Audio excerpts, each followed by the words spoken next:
Let's get it. All right, man. Ladies and gentlemen, we are live and in the building, coming to you from the good world of YouTube, man. And this is our pro wrestling show, Talk to and Wrestling. And today, me and my tag team partners, we are going over the results for the WWE Money in the Bank.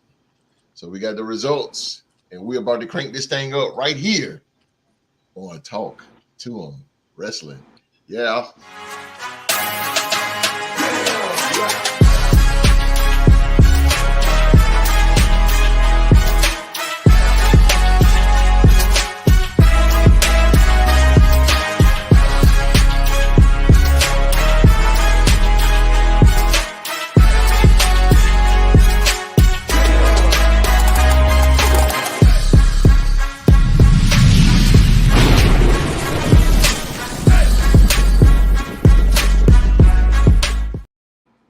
Man, what's good, everybody, man? We thank you for being here with us on this Monday night. To listen to us talk about some pro wrestling. Go ahead and take a second, hit that thumbs up. Hit that thumbs up for us, man. Follow us on Twitter at Real to Sports. Now introducing you guys to my tag team partners. We're the trio, the tag team partners, man, making another appearance, ladies and gentlemen, from the Bearded Podcast on the Bearded Wrestling Podcast on Facebook. Man, this guy is highly intelligent wrestling mind to the point where I had to bring him back on the show. Ladies and gentlemen, he is a heel. He's the villain. It's Cisco, the villain. What up? What's going on, people? Glad to be back in the building. Bring some more hate. More hate. The villain. Mark, you used to get that villain love. Hey, man. Listen, they love the villain. I'm like the LA Knight. Oh man, yeah. And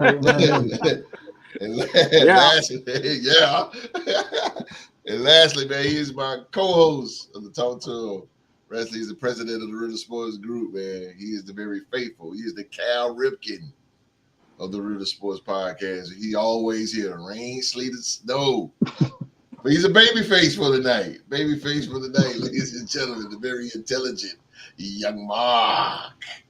What's going on, world? Greetings from Dynamic Championship Wrestling. Happy to be here again with you guys. Yes, sir. DCW. Yes, sir. DCW, man. Hey, Cisco, man, you a 2K player? Yeah. I didn't get the last one, but I plan on getting that, and I am kind of interested in this Fight Forever. I'm kind of curious, only because it's a THQ game. That's the only reason why. Yeah, facts. THQ and Ukes, man. Yeah, I like THQ, man. The graphics. They've always had the best, even ever since Nintendo 64. Yeah, and they had all the WCW games. Yeah, no doubt. I seen the game. I'm like, okay. It runs off of that No Mercy engine. That's something that might entice you out there. It's super easy to play. Easy to pick up, but hard to master. Oh, really? It definitely, the control scheme definitely gives like No Mercy, WrestleMania 2000 vibes. I don't like the camera view with the ring looking. I mean, the entrance face. That's the classic view, man. That's what we had on Here Comes the Pain and OG SmackDown.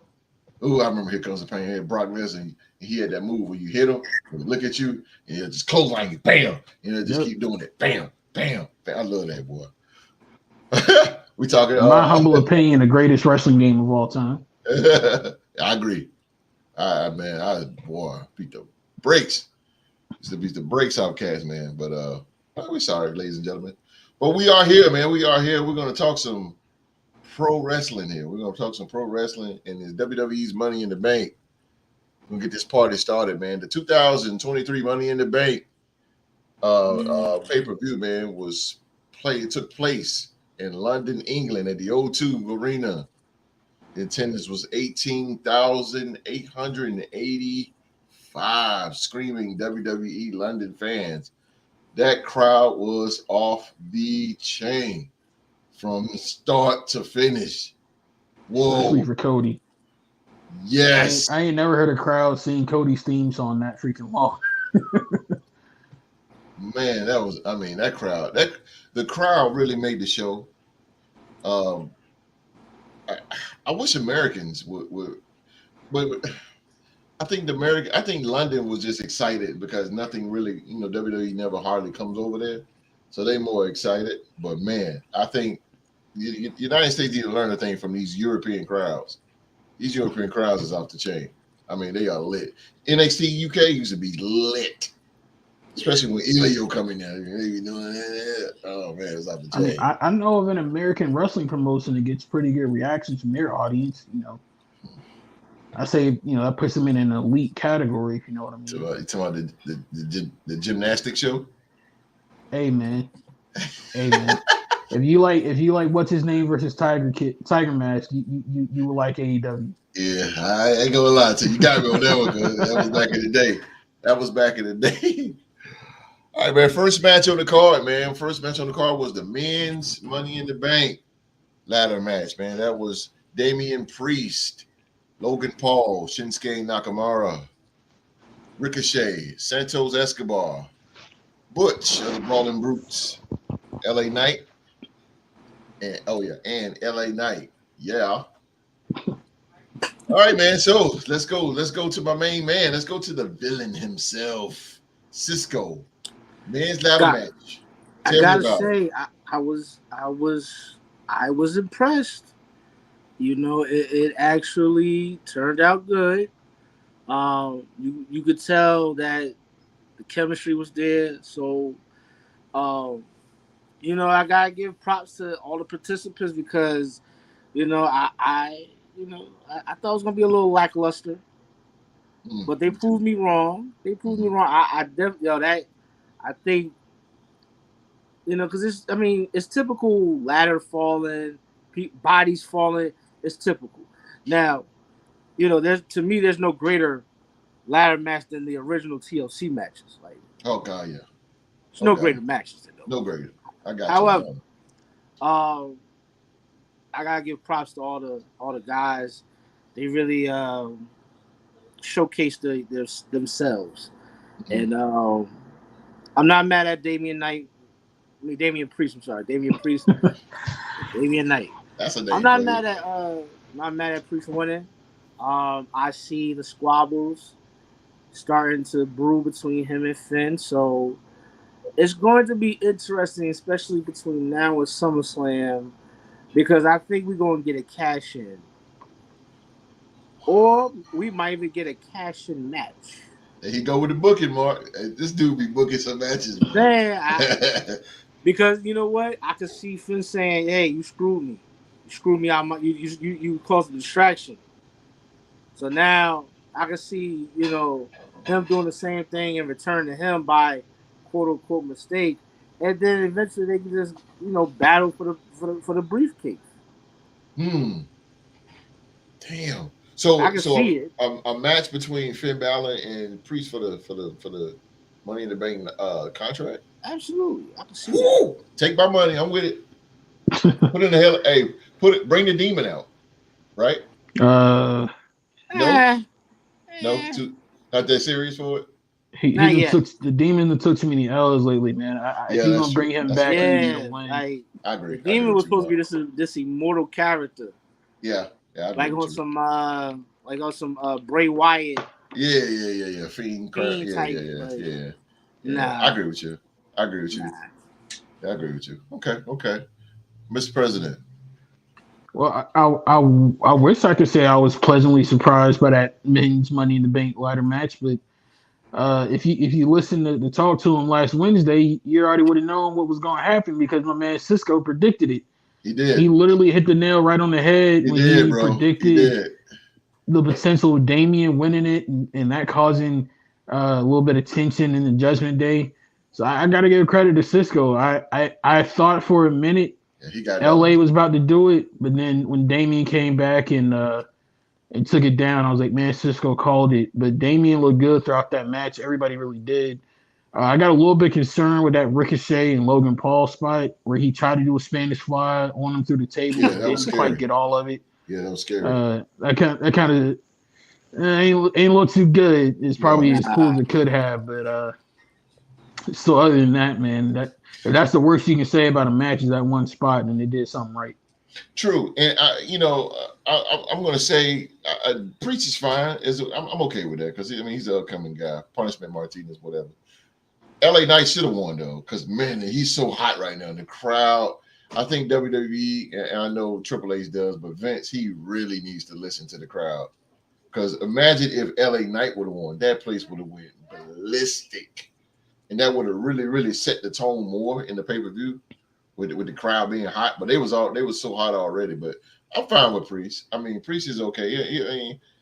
He's good on his own. He's a decent promo. It's good. A big guy, pretty much going to be champion. I'm with it. Let me ask y'all a question though, man. I'm a little bit concerned about Santos Escobar. Like I'm just concerned about him. Like he portrays to be a luchador, but he's not. That's because WWE took that away from him. But he doesn't do any. He doesn't do any luchador moves. Like they took it away from him. Oh, they did. If you like when he was running the cruiserweight division in NXT, that's when you saw a lot of that Mexican roots come out of him in his matches. But when they like retired the cruiserweight championship, and then especially when they moved Santos and the rest of the gang up to the main roster, that's when I personally noticed a change in his style, where like you saw a little bit less of the luchador style that he used to bring. Mm-hmm, mm-hmm. It's just not. I don't know. The LWO thing is just not clicking to me. Like it sucks without Eddie, and I don't know. Ray is not a good promo to be the leader of such a faction like that. Now Santos Escobar, when he was a heel with Delgado Phantasm in NXT, man, he was great. Yeah. He was great, but he's more like a power luchador to me. Like I don't know.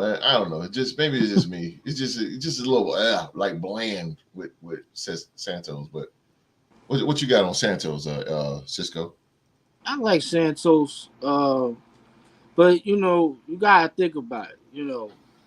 Everybody from Mexico, they could claim luchador, but they ain't really a luchador. No.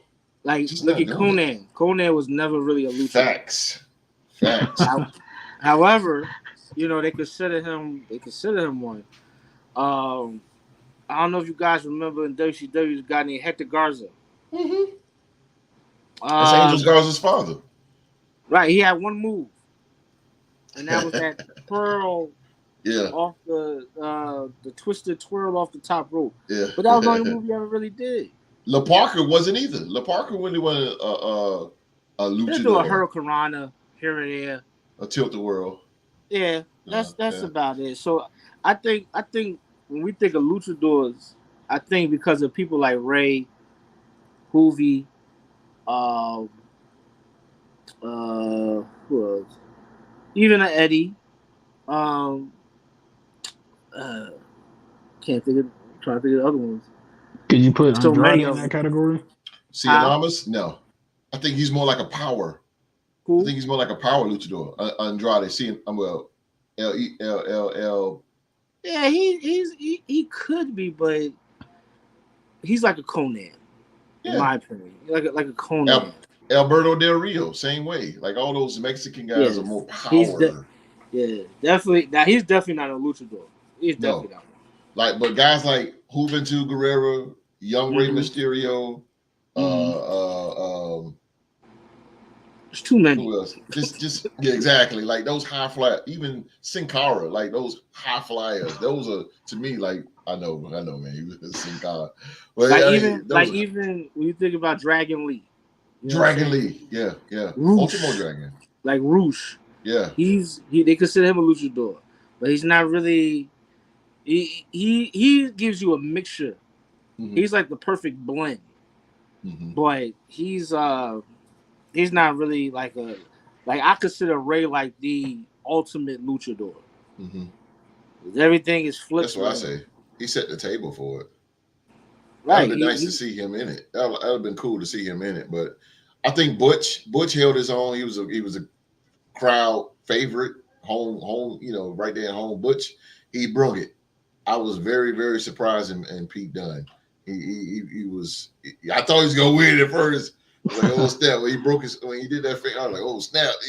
This could be a shocker. But I mean, in my mind, I know he wouldn't be Money in the Bank. But man, that was a good ladder match. Damian Priest is the winner, and I can't wait to see what WWE does with Damian Priest and what title pretty much he's going to go after the World Heavyweight. Um, but yeah, I'm okay with it. I'm okay with it. It's funny because I remember when he was in Ring of Honor, Mm-hmm. and his name was Punishment Martinez. Yes, sir. That's right. And even then, they were trying to build him up, just like WWE is now. And I think eventually they was going to make him probably a world champion eventually. Yeah. But they got shut down. So That's true. So That's it's good true. to see. It's good to see. Was he like television champion or something? Yes, he Okay. was television champion. Okay. It's just good to see fresh blood getting pushed now. I mean, listen, we're always gonna enjoy Seth. We're always gonna love to hate Roman, but right. You need that fresh blood to fall back on because when these guys go, you're gonna need somebody to take their spots. Very true. Very true. And it's time for some new. I agree with the new blood. I agree with that. Real quick before I go to the next match, I would like to see Ricochet and Logan Paul. Take my money. Take it. I think they're gonna push that for SummerSlam. That'll be good. That'll be good because watching them two, I'm like, okay. Logan Paul holds it down, man. Yeah, it'll be a straight up spot match. Yeah, that's a match right there, boy. Yeah, it's straight spots all over. Yeah, it's gonna be crazy spots. That'll be a perfect AEW like match. Yeah, exactly. They love a good spot match. Anytime you see the Young Bucks and what's the brother the brothers Lucha Brothers, you know it's gonna be a spot match. Okay. Yes. Yeah, I wish you wouldn't have said that, bro. Ugh. That last Ring of Honor pay-per-view, man, that Reach for the Sky ladder match got me scarred for life. It was that bad? No, Pentagon went for like a code red / sunset flip power bomb up the top of a ladder through a stack of tables. And when he did the move, he got the full rotation and looked good. But when his opponent came down, he broke his leg. Yeah. When he came down on the table, and it was nasty. Who was that broke? Who was that broke his leg? I can't even remember who it was, bro. I got so scared in that moment. Like I had to like cut the pay-per-view off for a second. Good God, he broke his leg. Oh. Yeah. Damn. I gotta look that up. You said that was the last Ring of Honor pay-per-view? Yeah, it was in the Reach for the Sky ladder match. I gotta watch that. I be forgetting Ring of Honor is actually back. I be forgetting. Yeah, right. I do too. Tony Khan is dead. I don't know. Yeah, he got Jerry Lynn and Stokely Hathaway running it now. Oh yeah, Jerry Lynn and Stokely. Oh, Jerry Lynn. Okay. Yeah. Okay. He should have what's his name? Machismo.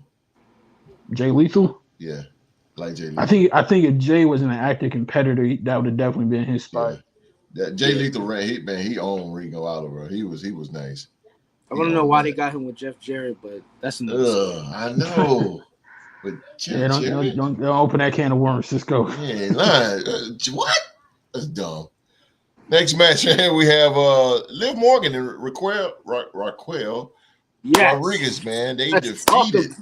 Yes, sir. They defeated Ronda Rousey and Shayna Baszler to win the WWE Women's Tag Team Championships. Oh man. Mark, Because Cisco, you ready? Nah, You go want? ahead, Mark. Go ahead, bro. Go ahead. I was excited to cover this match. I ain't gonna lie. Okay. Not because I'm a fan of the in-ring product that we saw, but more so the backstory behind it. Mm-hmm. For those of you who didn't see it, like towards the end of the match, Shayna, Ronda was getting ready to put away Liv Morgan. She's about to do like the Piper's Pit in the match and stuff.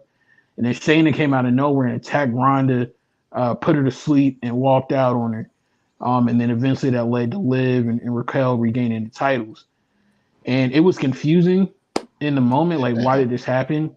But then Dave Meltzer reported on the Wrestling Observer Radio that Ronda Rousey has given WWE her hard exit date, which is expected to be sometime after SummerSlam. So it What? looks like the reason why they did that moment was because Ronda wanted her last rivalry in WWE to be against Shayna Baszler. So if this can be the catalyst to get us back to NXT Shayna Baszler, I'm all for it. I'm I'm all for it. happy. And worst case scenario, Ronda, I appreciate you, but hit the road, Jack. Yeah, I agree with Mark.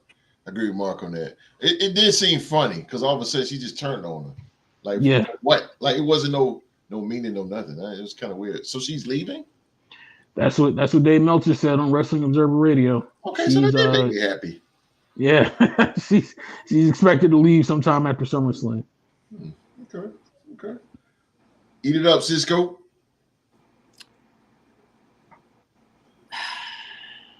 I love every bit of it. I Yeah. love every bit of it. I am not a Ronda Rousey fan. Never have been. Yeah, Never understood the hype behind her. Right. I don't care if she came from UFC. I just didn't. She never clicked with me. The whole fake Roddy Piper. And I'm a Piper. Yeah. I love Roddy Piper. Absolutely. So for them to put them on, like, I felt it was disrespectful. Like, she is nowhere. Like, now listen, Roddy Piper was one of the most disrespectful heels. I don't get that from Ronda. No. I don't get that level of disrespect from her. Right. If you honestly, I would have. The only female I could say today, maybe Britt, maybe Britt Baker. Britt Baker? I like Britt Like Baker. on that level of disrespect. Yeah, she's super good on promos. But like, like we said last week, the women division is horrible. Yeah. I thank God that Shayna is back. Yes. And like Mark said, I hope it is the NXT Shayna. Submission magician. Breaking arms. Word. Breaking legs, whatever. But she's a Triple H baby. The Triple H babies are taking over. This is what I'm saying. Yep. They take Except Top Dollar. No. No hit row. No hit row, man. They are on death row. They're on death row. No. Holy but no, Spirit. I agree. It was confusing at first, but and it's funny, you mentioned. I did see that earlier about the Ronda's departure. I did see that earlier. So now that we know that, now what happened Saturday actually makes sense, But like we all agreed on last week, I wish we would have had the 4 horsewomen versus the MMA 4 horsewomen. Would have been money. Yeah, that's money. That's war game. Would have been money. It would have been a great Survivor Series match. Yeah, I'm with that. That would definitely be serious war games. I'll take I'll take Ronda getting beat up. I'll take it. I'll take it any day. Oh yeah, and it will happen. Well, let me ask you guys this question. Now that the tag titles is back on Raquel and Liv, what now with the tag team titles? Because now you're back to square one. So what do you do now with the tag team titles? In my book, you just got to build up some women's tag teams. Really, I mean, it sounds like very vanilla, but I mean that's literally what you have to do. Like you had a genuine women's tag team and Alyssa Fire, an old girl, they got drafted to SmackDown. They were a legitimate women's tag team. They looked like a tag team. They cut a promo like a tag team. Their entrance said tag team, and they were the reigning NXT Women's Tag Team Champions. And they were given promo packages and everything built up, only for them to get squashed by Ronda and Shayna and drop the title. So I think if they can build them back up and build up some more tag teams just to get a good rotation and division going, it can be great. But if it's going the way it's been going lately, man, that joint might end up like a 24/7 title pretty soon. Yeah, it's going to go back there because there's no tag, like you said, there's no tag team. And like I said, bring back the Mae Young Classic. Bring something back. Call up Kaden Carter and I forgot the girl name. Bring up these tag teams. Like if not, I'm telling you, Raquel and Liv Morgan finna have those belts for a very long time. I don't see nobody taking them. They tried Natalya and who was that? Natalya and somebody. Was it Nia Jax? Natalya had it with Tamina. Yeah. That failed. Failed big time. No, I don't even know why they put the belts on anyway, because Tamina's not over and Natalia's not over. Like that was just like they just trying to throw spitballs at the wall. Natalya must be over because she's getting another women's championship match tonight. Yeah, but there's nobody else though. I mean, there's nobody else. Who else you gonna use? Natalya is only getting title shots because she's like the longest woman wrestler there. Do you want to go there, host? Yeah, sure. Ladies and gentlemen, everybody in wrestling wants to cut a shoot promo. So what I'm about to say is a shoot, courtesy of the Real to Sports podcast. Mm-hmm. You probably would have a better women's division or women's tag division if you started treating your women's wrestlers with more respect, especially behind the scenes. Stop giving Charlotte the special treatment because she's Charlotte freaking Flair.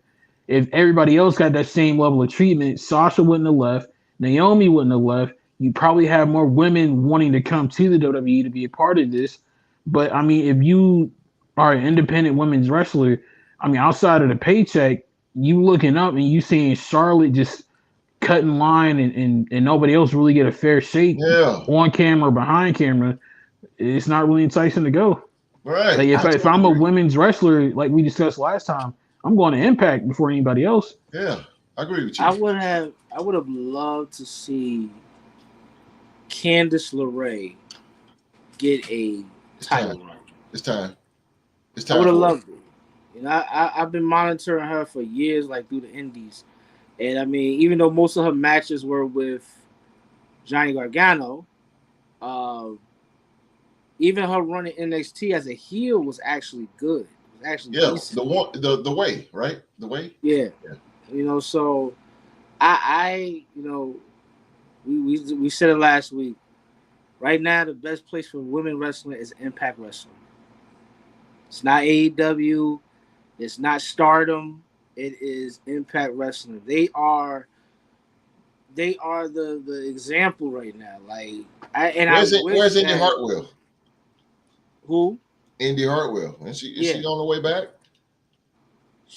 Isn't she there? She's still in NXT. She got like a broken arm or something like that. She was an NXT Women's Champion and I would say right. She broke something. Yeah, she broke her arm or something. So now this other chick is NXT Women's Champion, something like that. I don't know, man. Like it's just they just really need to rebuild that whole division, the women's division, because it's like I said, it's a piss break for everybody to watch a pay-per-view. You want to make a sandwich or something? I don't care about it. I didn't really watch. I watched, just peek my head in, peek back out, but and it needs to get better. It needs to get better. Next match we have the Intercontinental. Ladies and gentlemen, I bring to you the ring general, the Intercontinental Champion, Gunther. How'd I do? Hey man, Kaiser better watch out. Man, in the Continental Champion, man, Gunther, he defeated Matt Riddle in a submission, via submission.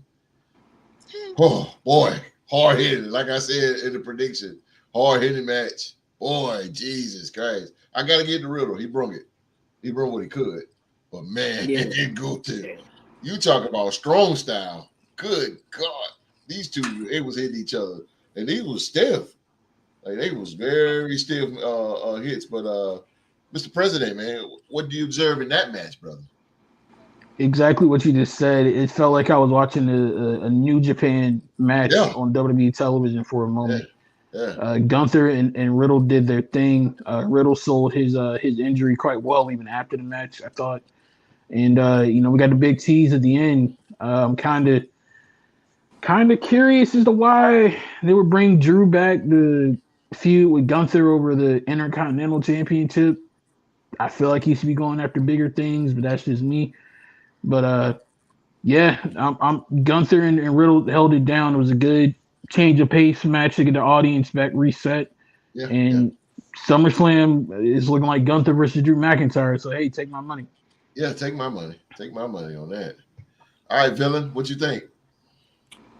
So I was curious about it because he has not signed an extension yet. Oh, Drew haven't? Yeah. So Yeah. I was curious to see why they would bring him back, and of course, why for the Intercontinental title. Even though I understand that is the last title he went after when they had the triple threat match at WrestleMania, so I get it. However, Drew, I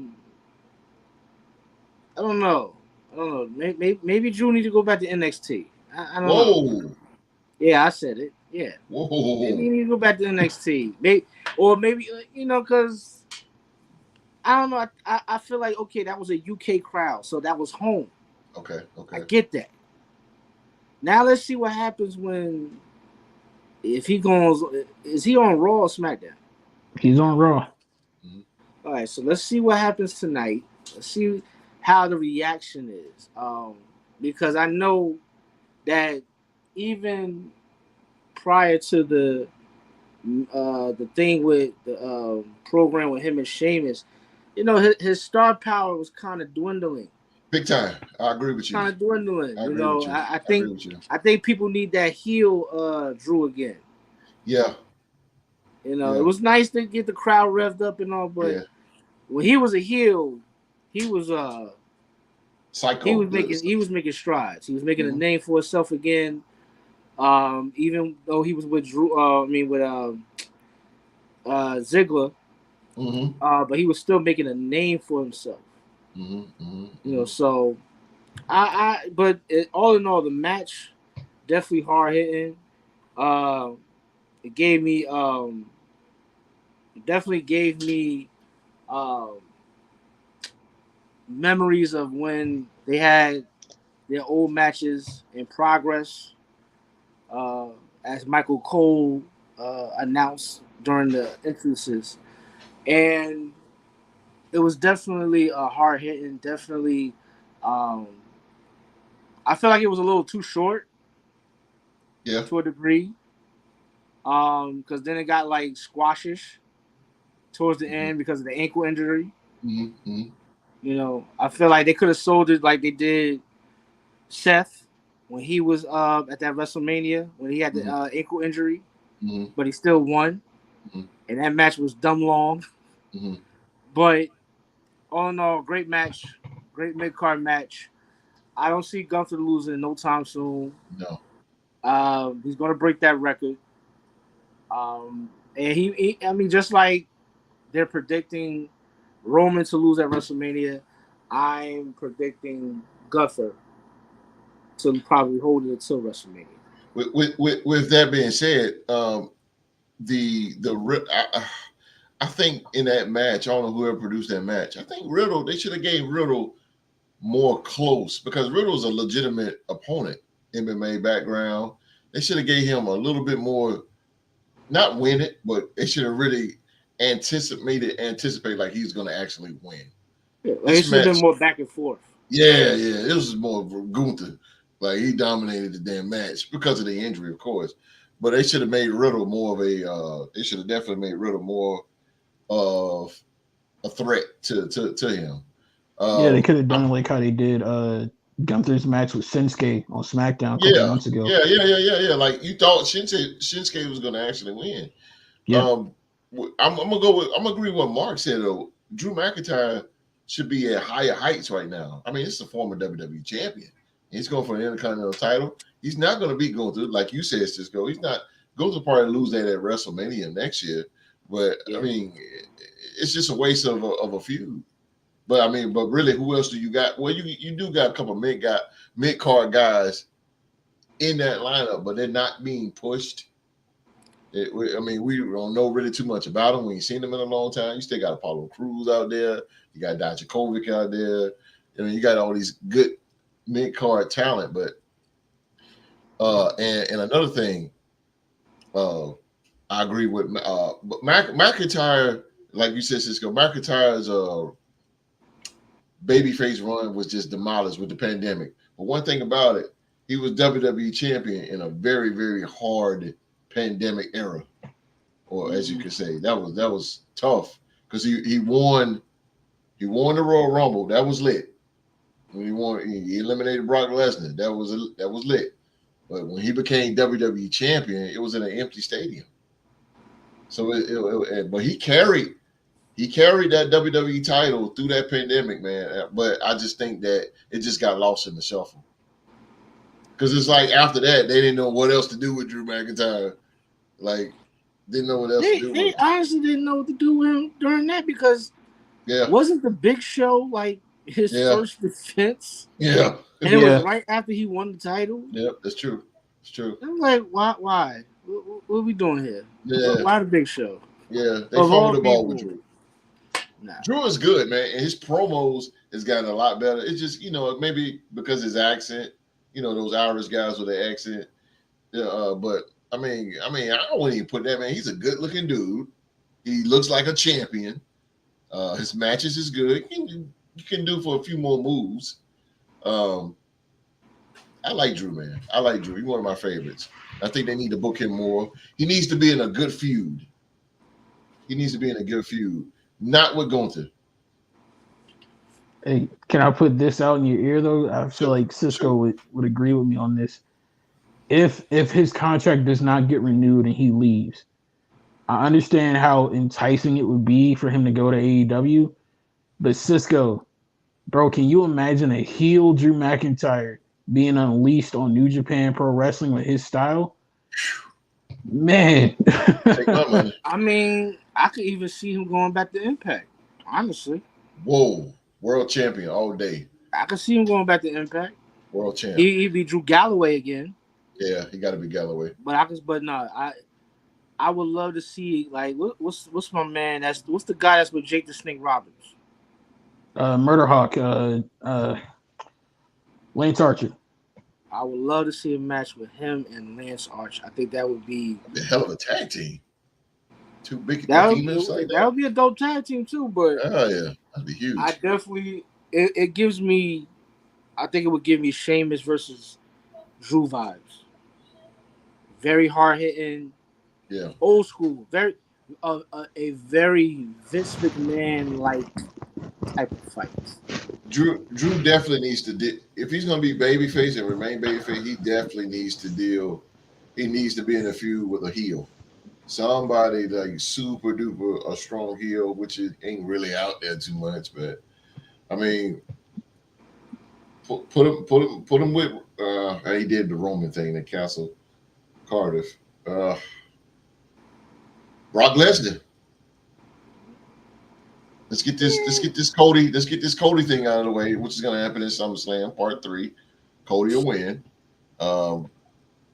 Brock Lesnar and Drew McIntyre. But it has to be. That wouldn't entice me enough.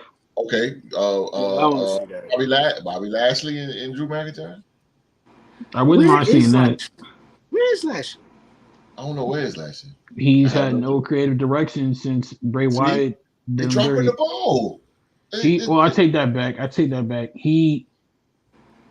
I believe the last report I heard on him was he might have a concussion because he got busted open when he wasn't supposed to during that tournament to get to Saudi Arabia because it was originally supposed to be Seth versus Bobby, but because Bobby got busted open on SmackDown the Friday before, they replaced him with AJ. I wouldn't mind seeing the Hurt Business back. Let's go. I'm with that too. I wouldn't mind. And even Omos can join. I'll put Omos in it too. He can join too. I don't care. Bring back the Hurt Business. Yeah, bring back the Hurt Business, bro. Yeah. That would be the most dominant faction. We could put Big E in there too. If he come back. Please don't break up New Day, man. Because nobody want to see New Day break up? Yeah, they got to go, bro. Only because Big E being out with injury, Kofi recently being out with injury. If you bring them back as a stable, they will be massively over with the crowd because the crowd genuinely loves and misses them.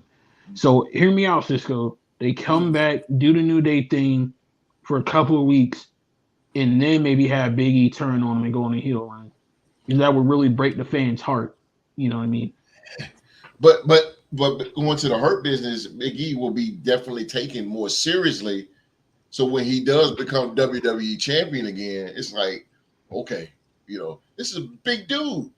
But when he won the first WWE title, I was just like, I ain't gonna lie to you, this is what I did. I'm happy for him, but he's just not serious. When you WWE champion, you got to put on your beast mode. I was excited. I was more excited when Kofi won, and I think it was because of the build. There was a build like Kofi Mania. For Big E to win, it wasn't really a build. No, it was more like underdog. Thank you. Or it was more like, once again, a Triple H baby. Getting that first title. You can't be WWE champion doing all this. I mean, Ask Radish and Rick Rude. Shawn Michaels? It's the Heartbreak Kid. It's Mr. WrestleMania. You're Big E Lane. Well, Big E. Like I can't see it, bro. He just needed. He's got a good look. He's a good promo. Good wrestler. He just need to be a little bit more serious. He needs to be, because Brock Lesnar is fading away. We need a beast. Brock Lesnar he's fading away, little by little. He's going. Bobby Lashley's not that beast. He's kind of fading too. He's 45, 46 years old. Like, those guys are fading away too. So come on, Big E, be that new beast for us. That's why it's important that we watch. We try to get a glimpse of these other independent promotions like MLW. I know for a fact they got about 4 or 5 dudes that could make some noise in WWE. This guy named Alex Kane. Alex Kane, heard that name before. Another dude, I can't think of his name. Then they got Tank. This dude named Tank. Then they got you got Jacob Fatu, who's actually Roman and them cousin. Yeah. He can come there and make some noise. You know what I'm saying? Even with Ring of Honor people, you got Shane Taylor, who's been grinding for years, and for some reason just has not gotten that open opportunity. It's a lot of black wrestlers out here who is more than deserving of getting that spotlight. It's just a matter of, are you going to be down for the program that Vince has established there? That's the whole thing. That's very true. You know what? I'm sitting here. What the hell is going on with me the whole time? Okay. Big Gold. Big Gold. I forgot Big Gold down there. Big Gold is in the building. Big Gold is in the building, man. Big Gold, baby. Big Gold. Cashed in on. Nah, bro. Damien can't get this in. Next match, man. This match, man, it kind of slowed things down for me. Cody Rhodes versus Dominic Mysterio. I'm gonna tell you right now, man. This is what Bathroom break. bathroom break. You know what this reminds? This is a Monday Night Raw main event match. Not even a main event. This is a Monday Night Raw match. That's what it felt like. To me. Why? Top of the hour It's match. like you're just trying to put Cody on the card. And boy, did they drop the ball with Cody. This right here solidifies to me that they have dropped the ball creatively with Cody Rhodes. This is done. It's done. I'm gonna tell you why when we get to the end of the end of the card. But I think Cody Rhodes. I ain't gonna say he faded away, but boy, they dropped the ball on him big time. Now he's wrestling Dominic Mysterio. Well, that's because they want to build up Dom. That's all that is, and that's just Cody. That's Cody's way of being like his father, helping the younger talent get over by it. Whether they be heel or whether they be a face. It's all about building him up. And I listen. The whole objective about Dom is to can't stand him, and I can't stand him. Mission accomplished. He's doing his job. Mission accomplished. He is a snot-nosed, spoiled little brat running behind. You know what? He's like a weaker version of Triple H when he had China. Okay. He's a weaker version. He's okay. a Rudy Tooty pansy man. Very pansy. And it's the job. They're doing their job as far as getting him to that level where they want him to be. So I mean, it's good for Dom, and it's good. It's good for Cody only because it makes Cody look like a team player. Mm-hmm. That's all it does. I mean, Cody was doing the same thing in AEW when it came down to Sammy Guevara. Yeah. That was a good match. I seen that. That was a good match. Even Brody Lee. God bless the dead. It was all about that. Cody's whole objective in AEW was to help get the younger talent over, and that's one thing I give him that nobody else really wanted to do. Cody really tried to stand by that principle, and that's why he said, "I will never turn heel." As bad as they wanted him to be heel, he just kept saying, "I'll never turn heel." Yeah, he don't need to be. He's a good heel, though. He's a good heel. Yeah. The dashing, New Japan Cody was okay. Bullet Club. Okay, I got you. That whole like with that whole Bullet Club thing, where there was like a civil war. You had Team Cody and Team Kenny. It was good. It actually put Bullet Club back on the map where they was kind of dwindling off.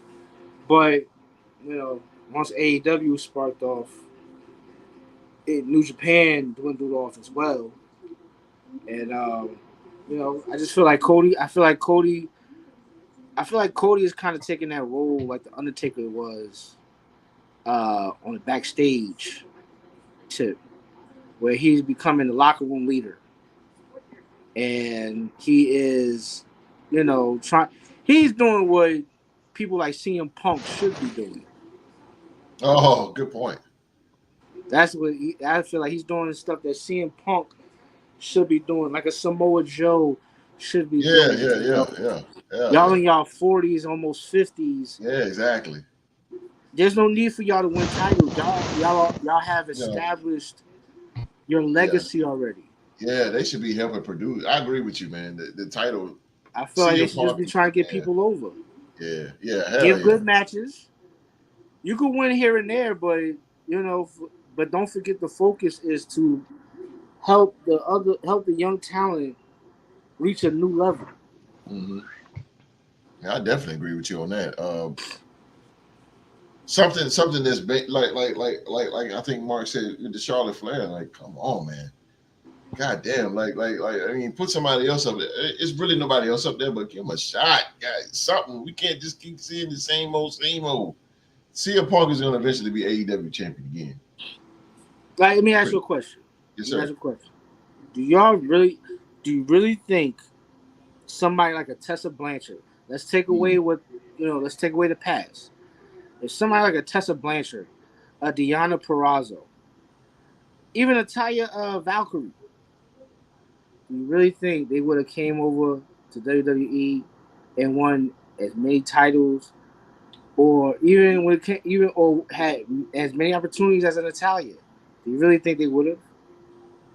No, because if you're not Becky Lynch or Charlotte, it ain't they never have anything for you. True. Bianca got her opportunities, I feel like, because she was selling merch and really connecting with the young fans. I love her because she's a great wrestler, but I feel like the E pushed her because she was over with the young audience and like I said, sold merch. So I don't know, man. Deonna Purrazzo is crazy because she was in their hands and they let her go during the pandemic joint. So, but nah, like I said, if you really ain't Becky Lynch or Charlotte, they ain't got no opportunities for you, to be honest. It's true, and it's Can I get political. can I say what I really want to say? Sure. Hey. If you're not white, you're not right. You all right? You all right I'm about just that? saying because let's look at Sasha. Let's look at Sasha Banks. If you notice, Sasha never won a title on pay-per-view except for NXT. She never won a title. All her title wins was on Monday Night Raw or SmackDown, national TV, but never on that pay-per-view stage. She never won on a pay-per-view. And every time she fought on a pay-per-view with either Becky, Bailey, or Charlotte. Yeah. She And lose. they boost Charlotte Flair up to be like at one time she was undefeated at pay-per-views. At one time. Charlotte. This is a spoiler. It's not a prediction. Charlotte Flair is going to break her father's record. Oh yeah, absolutely. We see it coming. She's at 14 right now, isn't it? Yeah, but like I said, Or it's either gonna be Charlotte or it's gonna be Randy. I don't see John Cena. God John Cena damn. already said he don't want to break it. He has too much respect for the record, and for Ric Flair, he don't want to break it. He's do you want to tied take it a for it. step further, Cisco? But Is 16 really the record? Because everybody's debated like how WWE shaved off some of his world title wins from like the NWA Jim Crockett days. So like it actually might be well more than 16 from what I've heard. For Flair? Yeah, I've heard the WWE really did like shave off some of his wins, and they only count the ones that they want to count. Sure. So what really is the record? You know and what I that's mean? Ric Flair. You talking about Ric Flair's wins? Mm-hmm. So you say it may be like 20? Could be. I don't know if anybody knows the true number because part of that got lost to history. You know. And this That's is interesting. NWA world title in WCW or just all his titles in general? No, like specifically like the ones that WWE would recognize would be like The world heavyweight? NWA and World Heavyweight. Gotcha. But you know WWE doesn't always recognize all of your title reigns. You know what I mean? So Well, that's Did just you like come did you comment on the Cody? Mark? I don't really got much to say about that match. I was just like a little bit let down. We didn't have the Brock moment, Yeah, but you the should have highlight of Brock that moment. match for me was You should just the have Brock crowd moment. singing Cody's theme song for so long, like word for word. Yeah. Other than that, Yeah. I ain't really got much to say about that one. It's a Monday Night Raw match. That's I me. would go a step further and say that's a Sunday Night Heat main event Dang. match. I will step further and say that's Velocity. Velocity. Oh man, I remember that. I Or remember Wrestling Velocity. Challenge. Wrestling Challenge. Oh my God, that was Saturday morning right there. That's what's up. Well, you brought me back right there. Wrestling Challenge. Speaking of championships, man, John Cena. John Cena returned, man. John Cena to give WrestleMania respect to London and an attitude adjustment to Grayson Waller, man. So it looks like WWE has turned John Cena into a promoter. Boy, he was out there promoting WrestleMania in London, which looked like it's going to happen because this is like his second time doing this. May or may not host. There's some Think stuff so? behind the scenes with that. Okay, talk to me. So normally when cities get to host WrestleMania, similar to what they do with the Super Bowl, they put in a bid for why they should host WrestleMania. Okay. And London never really puts in a bid for it because London's already a tourist attraction of its own, just out of its history in the world. So they never put in a formal bid to host WrestleMania. That's why when WWE went to England, they did it in Cardiff, with Clash at the Castle and stuff. That's why they don't really do pay-per-views in London because London doesn't feel like they need to bid for it. Also, I feel like that was they did that as kind of like a wink nod and a nod to AEW because AEW's got a big London show coming up next month. So I think they were probably trying to give a little wink and a nod to them and try to dip into their pockets a little bit. So it's a little bit more convoluted than it may seem. Okay. Well, so let me ask you this about let's go Grayson Waller. Grayson Waller is a good heel. He's a good promo. This is my second time actually seeing him do something big like this. I like this guy. I like him. I like Grayson Waller. And he got the Australian gig going on, the Aussie. Yeah, I like that. He's definitely he can speak. He's good on the mic. Now I haven't seen him in the ring. Have y'all seen him in the ring? I think the last time I saw him was when he kicked Johnny Gargano out of NXT. I haven't seen him in the ring, but man, he's good on the mic. He's like a Australian Miz. He's good. Like he's good. But it was good to see John Cena, man. It's always good to see John Cena. John Cena definitely popped the crowd, of course. You had those nostalgia moments when you see John Cena. I do not like when Michael Cole says the greatest of all time. No. I think you're pushing it. John Cena's great now. Don't get me wrong. Don't get me wrong now. Fucking modern day Hulk Hogan. Like the dude was super duper over. I'm a big John Cena fan, but I'm gonna say greatest of all time. He was pushed down our throats, to be honest with you. John Cena, he didn't lose. He hardly ever lose. Yeah, he took some beatings with the Nexus and all that. He took some beatings, but as far as him losing, he hardly ever lost. Ever. Well, he lost to the greatest wrestler of all time, Rob Van Dam. That's very true. One night stand. Yeah, I had to get that in there. Yeah. One of the greatest pay-per-views of all time. Yeah, I agree with you. What, One Night Stand? Yes. Which one? That one. Yeah, that was lit. I disagree with you, sister. That Hammerstone Ballroom was lit. So you like the first one before? You like the first one? Yes, because the first one was more ECW. The second one, like in what ECW universe do you have a match end when Sabu DDT someone through a table and the ref calls it off? Like, come on now. Yeah. It was definitely more ECW. I agree with you, Mark. I agree with you. Philly G. Philly G's in the building. Philly G. 16-time chat, Mark. RVD can never. That's because RVD was in the wrong era. If RVD would have came through a little bit later in like the mid 2000s than now, yeah, he would have been a world champion many times over. Yeah, he would have definitely been. He came WWE. He would have been definitely World Wrestling Federation champion. What was this again? I'm sorry, I had a call. RVD. RVD would fit good in the Attitude Era. He's been good. He was in the Attitude Era. No, it was more Ruthless Aggression. Yeah, Ruthless Aggression. When ECW was doing crossovers with the E, and then the Invasion was in the tail end of Attitude. They had that one time, but that was when it was Jerry Lawler versus ECW. That we don't count that. Nah, hell no. No. All right, I'll listen to the OGs. The next match we have the women's Money in the Bank ladder match. You have Io Sky. You did. This dude was on a roll. He's on a roll, bro. Io Sky, Becky Lynch, Zelina Vega, Bailey, Trish Stratus, and Zoe Stark. This match was actually pretty good. It was pretty good. Man, that what was it? That powerbomb.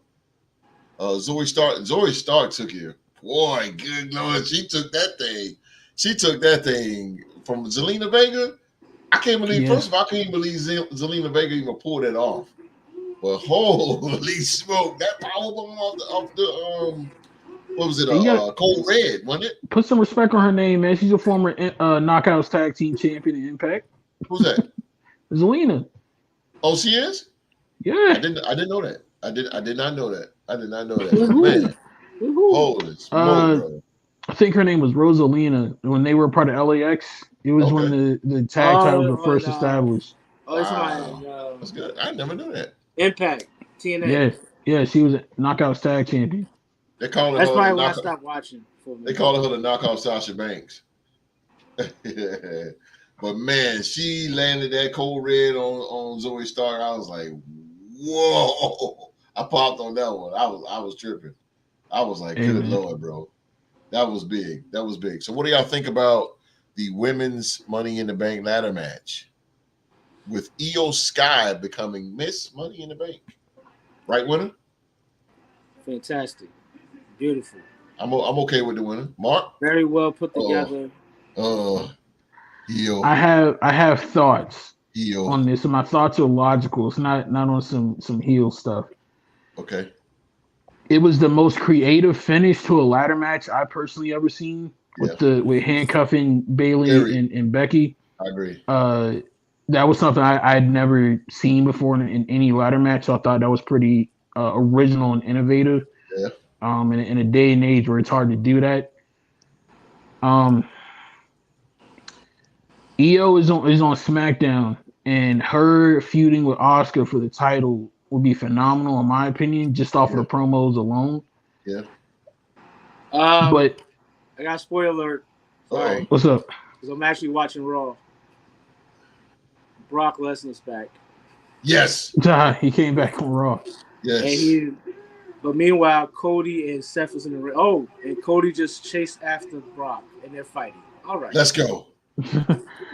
My only concern is Io's on SmackDown, which leaves Raw's Women division kind of high and dry and like a desert. Because seriously, we're getting freaking Natalya versus Rhea Ripley for the third time in less than a month. Yeah, there is no credible challenger to Rhea Ripley anywhere on that Raw roster, and I personally feel like Raw could have benefited more from having the women's Money in the Bank over there, just to kind of build up a challenger for Rhea. But I ain't mad at Io Sky winning, especially not after that creative finish. That finish really is gonna stick with me for a good minute. Yeah, I like that. I'm not mad at Leo watching Leo versus Asuka. Yeah. I think that's gonna be dope. It is. The promos alone would be dope. Just let them cut promos in Japanese. Because I don't understand what they're saying. That's why. Yeah. Io is, man, she well deserved, because I liked Triple H's NXT when he's the black and gold, and man, Io, the genius of the sky, really, man, she had some good matches, bro. She was good. Yeah, I like her entrance. Her entrance is hot, and her music.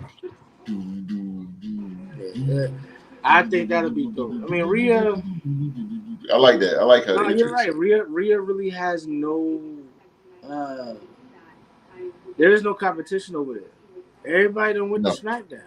Yep. Yeah, it's low key making her title feel irrelevant right out of the gate when you trying to establish it. That's not good. Yeah, that's true. That's true. So again, we all agree, right? Winner. Io probably gonna hopefully that I like to see a good old Japanese feud with Io versus or cash in, maybe sneak in cash in on Asuka. Oscar's not a good champion. She's just so watered down from NXT. If she was NXT Oscar, I'd say yeah, but man, Vince really screwed her up to the point where she's just like, spitting in people's face and a little goofy. She was a little bit more dominant, serious over NXT, booked by Triple H. She was goofy as hell in NXT though. No, she Especially wasn't. she would be like dancing to the ring with the elaborate jackets and outfits. But that was her engine. Now she's doing shit like this, like it just no, bro. She was doing that then too. But she was winning. Right. Yeah, that's the main difference, if anything. But yeah, she's always been like, like serious but goofy. Like that's just been her MO from the jump. Like I remember when she was torturing the hell out of Ember Moon with that. You know what I mean? I just seen the little wavy thing in her interest, but man, when she in that ring, she's dumb as hell. Yeah. Undefeated. It's the same way you're gonna never get that back. No, not again. Unless old Paul Levesque take over the reins, which will be never. No, I'm talking about just like that momentum she had being undefeated. And then she just ran into Charlotte. Yeah, that shit. Yeah, that was, oh my God. Don't get me started on that. I was pissed. All right, man. Next match we have for the World Heavyweight Championship. The champion, Seth freaking Rollins. He put his title on the line against Finn Balor. To me, again, another Monday Night Raw match. Another Monday Night Raw. No build-up. Why would you have a World Heavyweight Championship match at a freaking pay-per-view with your top guy and no build-up? What is going on with WWE with no build-ups, man? There was build-up, but the type of story that Seth versus Finn needs to tell, it needs time to do that. Yes. And when you're squished in between the women's Money in the Bank match and anything involving the bloodline, your time is going to be limited. So they had the right build. They had the right storyline. Finn had all the right motivation. They just didn't have enough time to really tell their story. So the match in the card was just in the wrong place. That's what you're saying? I think if it would have been like old school, like how we had Raw exclusive pay-per-views and SmackDown exclusive pay-per-views, if this would have been the main event of a Raw exclusive, it would have been a barn burner. There would be no complaints about it. But like I said, it just got squished in between the women's Money in the Bank and the Bloodline match. So it really was only like a 10-minute match, and that's just not enough time to tell the story that match needed to tell. That would have been good if it was Seth versus AJ again, like a rematch. But yeah, not Seth versus Finn. This sucks, man. This sucks to me because it just feels like a Monday Night Raw match. If like I said, the build-up, if Judgment Day would have at least put a couple of hits on Seth, like beat him up, something like that. Beat him up really bad, like some Nexus type stuff. Like that'd have been cool too. But I don't think this match should have been on the card. Period. If anything, they should have waited to SummerSlam. For sure, but even if it would have gone to SummerSlam, if it's close to that bloodline, man, time gonna be limited, man. I agree. So you had to set that. You had to set that match up top card, right? At least somewhere on the card where it can get at least a good 20 minutes. If they can get a good 20 minutes, it would have been phenomenal because there's so much emotional story to be told. You can't do that in no 10 minutes. When you do that, man, it's kind of demoralizing the World Heavyweight title then. I mean, what can you do? Maybe that like I said, they got to build it up. You know what I'm saying? They got to build it up because it's a fresh title. It's a new title. Yeah. We're not used to having we've gone 3 years with having one champion for 2 shows. True. So it's going to take a process. You know what I'm saying? It's going to take a process. But I believe the championship is in the right hands. I believe that Seth is going to elevate the meaning, the meaning and purpose behind the title. Raw needed a champion. We've been hearing it for like a year now. Raw needed a champion. Raw needed a champion. Now Raw has a champion, so now it's up to the writers. It's up to Seth. There you go. I agree. To really build this. I mean, listen. Just like they build up the bloodline story, you got to build Yeah. up this belt. Build up the belt. Thank you very much. You got your champion now, which is the right one. He's red hot. He's super old. He's the most over guy in the company. Let's build up. Let's get some heels. Finn Balor is a heel, but not a good one. Not right now. He's not a good one. You need right now. Okay, so Seth is going into SummerSlam, the World Heavyweight Champion, but he has no physical threat for that title. Like somebody that can actually take this thing away. We have nothing. And this is The only thing he WWE has is lazy Damian Priest. booking. Huh? The only one he has is Damian Priest, and that's only because he's the Money in the Bank He's champion. the money in the bank, and he can cash in. But nobody wants that. We want to see a feud. We want to see somebody that's gonna. I mean, turn McIntyre heel and get this thing started tonight. That's where, saving Drew for have his return moment happen. But if it would have happened during the heavyweight title match, it would have been better. But Yeah. this is where like you're really missing Yes. having established heel stars like Samoa Yes. Joe Yes. on your roster. Because Yeah. Joe versus Seth would have been phenomenal. This is lazy booking. Like they just, to me, this match seemed like it was just thrown in. I Just think to we add it. come to the consensus host Yes, that sir. Monday Night Raw's pool of challengers is incredibly shallow. Mm-hmm.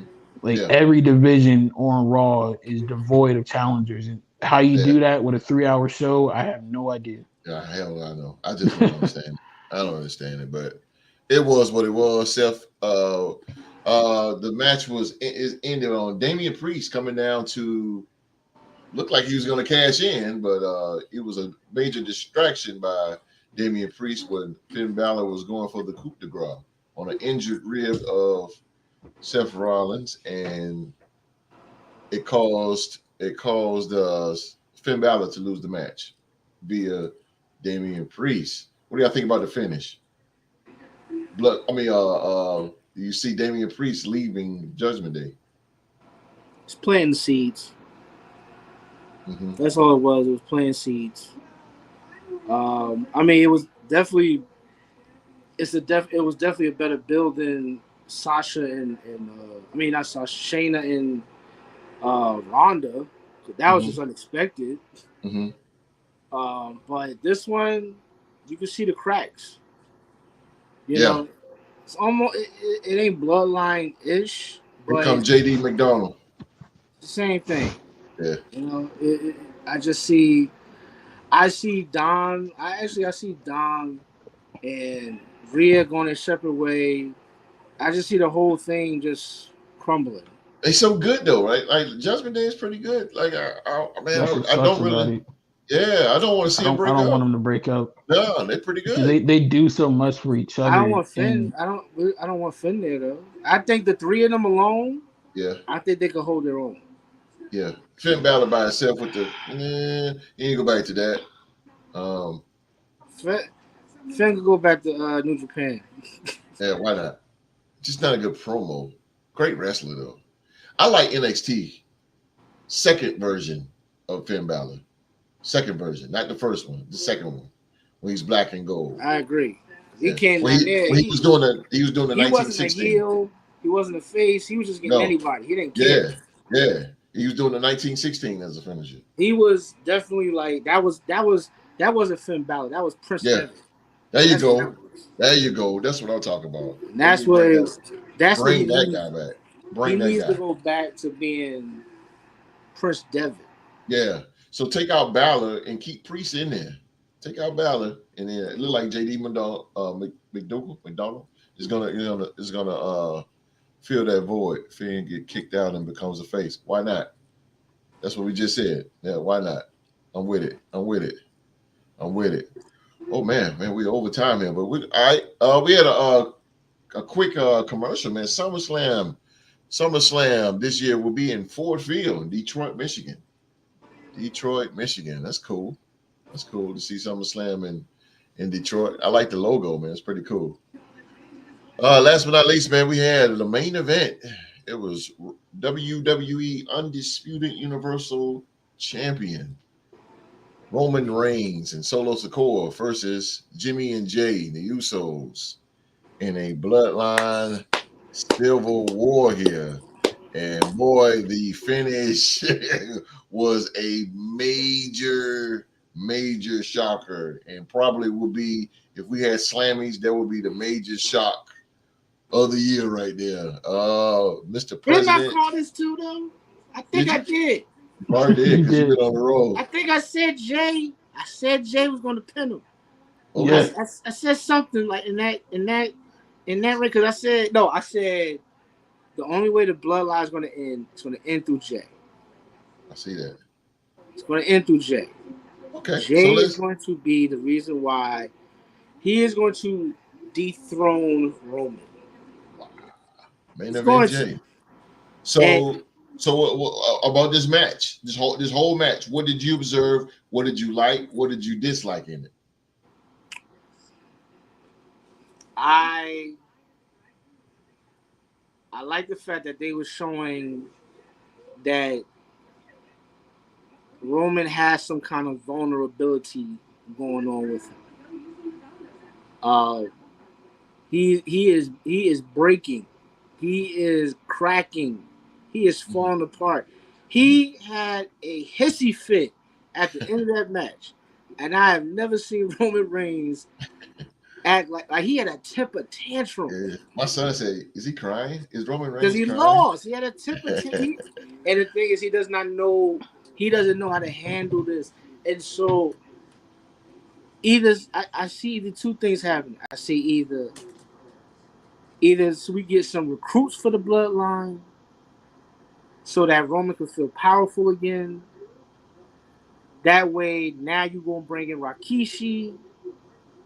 Because it's first of all, like we said, like it's too many of them. It's too Rikishi. many of That's them. interesting. However, they're already talking about Cody versus Roman for next year for WrestleMania. I don't want to see it. Fumble. I want to see Jay versus Roman. Because that is, listen, you want to really make him main event Jay? This is going to be how you did. Like when they had their Hell in a Cell match, Jay Uso shocked the hell out of me because I always looked at Jimmy as being the spotlight one out of the two of them. Because Jimmy knew how to talk, and Jimmy was the older brother. I never thought Jay would actually be the wild card. I just thought he was good at being a tag team partner. He's great. But he has proven to Roman. Let me tell you something. Roman Reigns has put his family in a position to be the greatest of all time in some form or fashion. Whether it be the tag team, whether it be the storyline, however you look at it, Roman and I gotta give credit, Paul Lee, because they are the ones who have orchestrated this whole bloodline story. There's nobody else that's helping them with this. This is all Paul Heyman's. This is his brainchild right here, and he has made this one of the greatest storylines. I mean, this thing has been going on for 3 years, and we can't get enough of it. We're craving for more. That's why SmackDown is the #1 show, because we've been craving for it. We crave for it every Friday. Yeah, true. We crave for it, and Roman, when it's time for him to get his vacation, it's well deserved. I like that. He gets his vacation. He gets his vacation. It's well deserved. He gonna get the vacation just like Cena gets it, just like Randy Orton get it. He and it's gonna be well deserved because he's carried them through,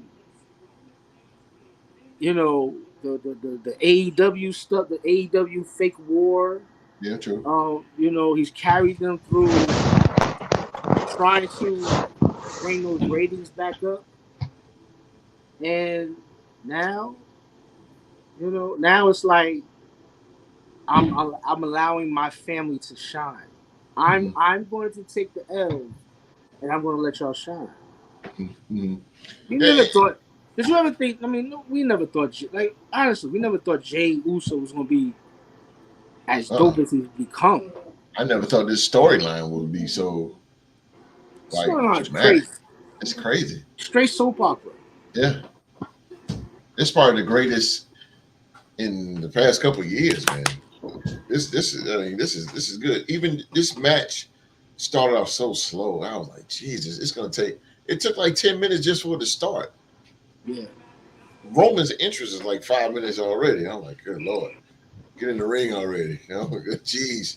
And it took forever. You know, the crowd getting in hype and they circling each other. And it finally broke into it. And it was really slow, but then it picked up. I understand they had to pick up because they had to tell a story. And the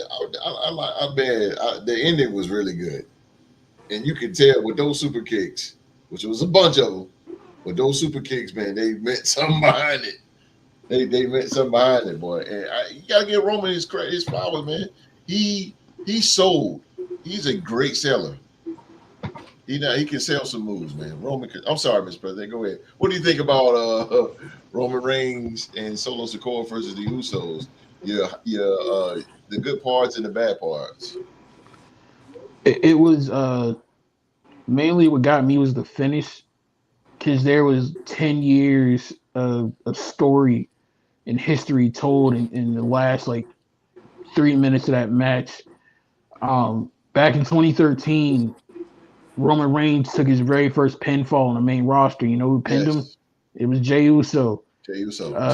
When the Bloodline story started, like Cisco mentioned, they did the Hell in a Cell match, Jey Uso versus Roman Reigns. Roman won that match via low blow, and that's what kind of kicked off this whole storyline. How did Jey Uso win this match? By a low blow, and he pinned the Tribal Chief. So like just the fact that you can, I don't think there's ever been a time in wrestling history where you could have a storyline last 3 years, like Cisco said, fans not get tired of it. It hasn't felt like it's overstayed its welcome, and also that's told so much story and so much history into it. It's incredible, and I'm thankful I've been alive to see it. You know what I mean? But yeah, even though it was long, it was like a 30-minute match. It got the time that it needed. This is what happens when you give a match enough time to tell you a proper story and it delivered. So yes, sir. I have virtually no complaints. I thought it was. I ain't gonna lie to you. I thought it was over when they did that Samoan Spike spear combination. I was like, that's it. That's all. I was like, whoa, that's something creative. Okay. Yeah, something you never seen before. I thought that was dope. Yeah, but I was like, whoa. Seeing Jay get the pin and him being literally like, since no pun intended, since day one, like him being the central figure of the storyline is pretty cool. And I popped, bro, when I seen it. I was like, whoa. I was like, whoa, this dude got the pin. I didn't see it coming. I didn't see it coming, man. But this, like you guys said, this storyline has been off the chain, and we got to give credit to Sami Zayn. Sami Zayn, man, holy smoke, he made this what it was as well. I think without his involvement, the storyline might have gotten stale. Yeah, the whole Uzi thing was over for about a month or two, or 3. The whole Uzi thing. So, man, I'm okay with the main event. You know, Reigns took his first pin in 3 years, so he got that off of him. This is definitely going to push Jay, maybe in a singles. I can't see him as a champion or anything like that, but definitely is going to push the Usos, and I think it's going to push it really pushes them now. As when you talk about great tag teams of all time, you can start to really put them in that realm of greatest tag teams of all time. I'm talking about Legion of Doom, Steiner Brothers, Harlem Heat, like Four Horsemen. The Hart Foundation. Tag teams you name, I don't know if I put them in the GOAT conversation though. No. Well, you can definitely put them in that. I'm saying all the names you mentioned, like the Road Warriors and the Hart Foundation and them. I don't know if I put them in the GOAT category, host. I think of the GOAT to tag wrestling, like I'm thinking like the Dudleys, FTR, the Briscoes. Damn, you going in modern time. FTR yet. I don't know about FTR. Yeah, you going in the modern. I'm talking about all. I mean, damn, you in the modern. You don't think they all time? Like they literally like Not yet. live and breathe tag team wrestling. They climbing the ladder. At the end of their career, they will be. Not yet. They held tag titles from like 4 different promotions at the same time. They are great. When I think of the greatest, I think of, like you said, I agree with you said, the Dudleys. You know, I think of the Dudleys. I think of the Hardy Brothers.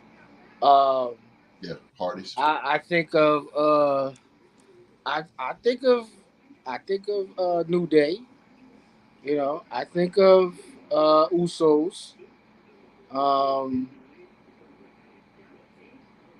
And Road Warriors, they were good for their time. Yeah. Hawk kind of messed it up. Yeah. You know, with his addiction and whatnot. Heart Foundation, Oh man, I love me some Heart Foundation. It wasn't. They didn't have that many tag team reigns, and it was all about Brett actually. Yeah. It was just a stepping stone for Brett. Yeah, to be perfectly honest. Jim wasn't that good to me. Who? Jim Neville now. Now I can't say that. I can't put Arn Anderson and Tully Blanchard in that. The Brain Busters. Come on now. Put that, because even when they was the Brain Busters, and when they was with the Horsemen. Yeah. Same thing, you know. But definitely Dudleys.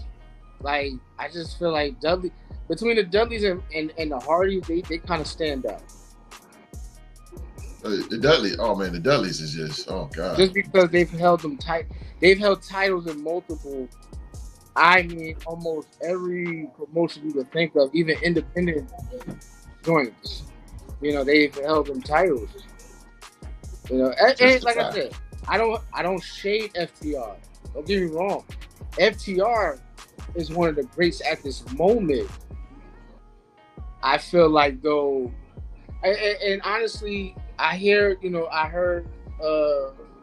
Dax said that they got maybe 3 more years. He said.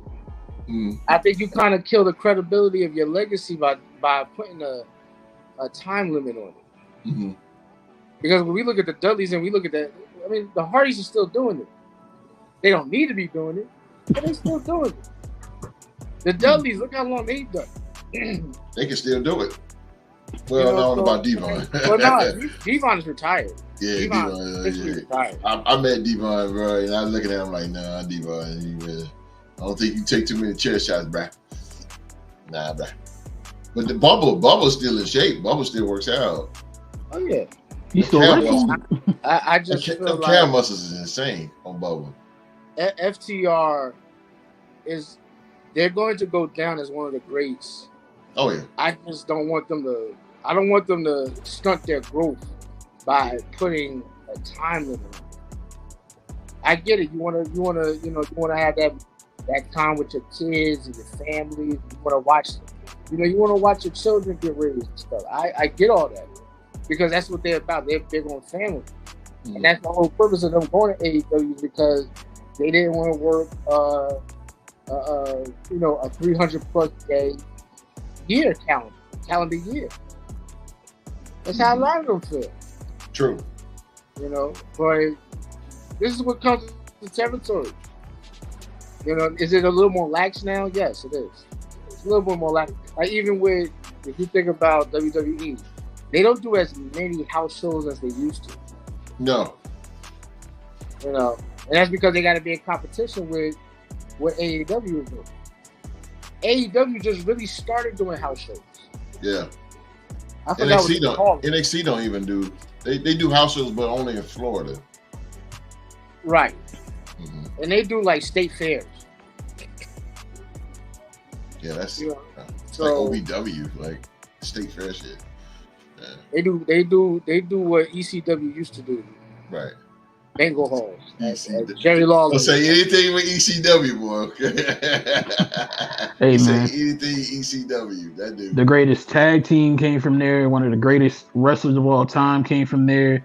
The greatest wrestler of all time came from there. And your favorite wrestler and mine came from there, Mr. Rob Van Dam. That's right. The whole effing show. The whole It's all about show. ECW. Y'all heard him, man. Y'all heard him. Man, we are over the limit tonight, man. But again, man, we are so glad that you guys pulled up on us, man. If we could talk some professional wrestling here. As you know my saying, man, that's our show for today, man. As always, we want to say thank you so much for watching another episode of Talk To on Wrestling, man. Please remember to give us a thumbs up. Give us a thumbs up, man. Give us a thumbs up. We really need your support for Talk To on Wrestling. We really need your support for it, man. We want this show to grow even more like the Real Sports Talk Show is supposed to talk about. We really want this show to grow. Again, man, I want to thank our special guest, man, Cisco the Booker, the villain Booker, man. This dude can book some matches, man. For being on the show with us again, man. We want to thank him for sharing his knowledge of pro wrestling, man. I'm telling you, brother. You are a gem, bro. You are a gem. And you can catch Cisco, man, over on Facebook, man. The Bearded Wrestling Podcast over on Facebook, man. So you guys got Facebook, man. Go holler at him, man. You talk professional wrestling, I'm telling you. This dude right here is no joke. He's the real deal. He is the real deal. And he's a villain. But I'm going to give him a few words, man, to talk to the people when we get out of here. Listen, y'all look out for Bearded Wrestling Podcast coming back real soon. Took a little hiatus, but we will be back. And y'all keep supporting Talk To On Sports, man. Keep talking to them. Yeah. Keep keep wrestling in people's minds and people's ears and on people's agendas, because listen, at the end of the day, wrestling brings people together. There you go. Whether we're heels or whether we're faces, brings people together, to enjoy some entertainment. You know what I'm saying? So, much love to these brothers. Y'all keep doing your thing, keep scoring and soaring, and I'll catch y'all on the next go round. Yes, sir. Yes, sir, Yes, man. sir. Yes, sir. And hopefully we'll catch you in SummerSlam season, which is next month. We'll let you know what's going on there. I'm here, man. I'm ready. And that podcast, man, if you guys ever need us, man, me and Mark, we here for you. Absolutely, whenever man. you get that thing back 2.0, Bearded Wrestling Podcast 2.0, let us know, man. We sir, here. Man. I definitely let the team know. Yeah, man. No doubt, man. Whatever we can do to help you, man. Me and Mark is here for you, man. Me and Mark is here for you. Mr. President, what you got for us? Hey, man, appreciate y'all coming out. Don't forget to like, share, and subscribe. Come back with us tomorrow. We got sports to talk about. And for all the wrestling fans out there, if you're into pro wrestling, come check out Dynamic Championship Wrestling. We got a new episode of our main event show, DCW Takeover, dropping this Friday night at 8 p.m. Yeah, man. Tell them how they can follow you on YouTube. Yeah, just search Dynamic Championship Wrestling LLC. It's a virtual wrestling promotion me and my old friend from high school, Groovy Soul, run. Got the best virtual pro wrestling on the planet. There you go, baby. There you go, man. Y'all go check them out, man. Again, man. And I want to thank Cisco, man. Again, man. Bearded Wrestling Podcast and DCW, man. Go check out Young Mark, man, on YouTube. Yes, sir. Go check them out. And again, man, don't forget Young Mark said Tuesday, tomorrow, man. We got supposed to talk about, man. We got NBA and NFL news, and the whole crew will be here tomorrow. So again, man, everybody, thank you for watching this show. Everybody, you know the saying, be safe and stay safe. We'll see y'all. We out.